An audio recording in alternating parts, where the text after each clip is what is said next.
Un panda nommé Poupa et un morse nommé Musclini se tenaient à la gare, prêts pour l'aventure. Poupa serrait son goûter de bambou contre lui, tandis que Musclimi faisait l'équilibriste avec un ballon de plage sur le nez. Le train siffla. Tout, tout. Poupa et Musclimi montèrent à bord. Tchou, tchou. Le train quitta la gare. Poupa et Musclimi trouvèrent leur siège, grand et confortable, parfait pour un long voyage. Poupa regarda par la fenêtre et Musclimi gonfla ses moustaches. C'était le début d'une grande aventure. Poupa et Musclimi étaient surexcités. Direction Singapour. Ils avaient une carte avec une Lo Wang ligne. La ligne représentait les rails du train.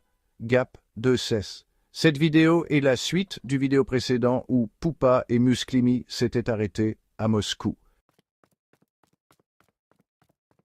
Prochain arrêt, Moscou!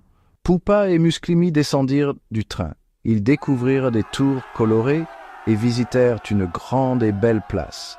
Poupa et Musclimi marchèrent. Ils virent des gens danser et entendirent de la musique. Poupa essaya même d'apprendre une danse russe. Son gros ventre tout doux se trémoussait et Musclimi riait aux éclats en applaudissant. Ils visitèrent le Kremlin qui brillait comme dans un conte de fées. Poupa et Musclimi dégustèrent de délicieux plats russes. Poupa adora le bortsch et Musclimi engloutit sa soupe de poisson.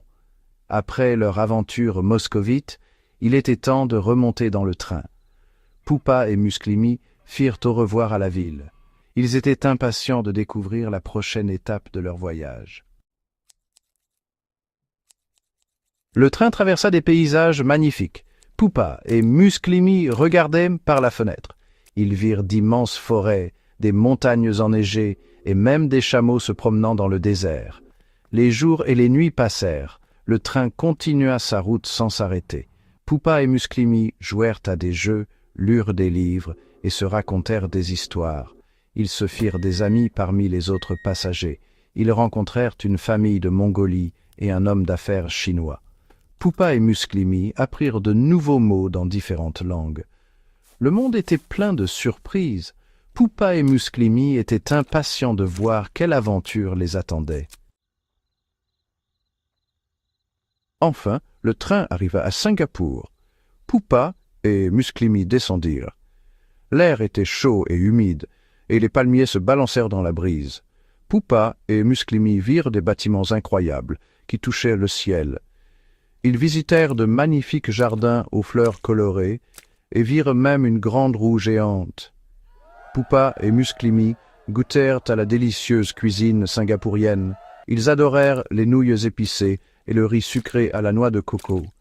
Ils essayèrent même le durian. C'était odorant mais délicieux. Poupa et Musclimi avaient parcouru 19 000 kilomètres. Ils avaient tellement d'histoires à raconter. Leur cœur était rempli de joie. Quelle aventure épique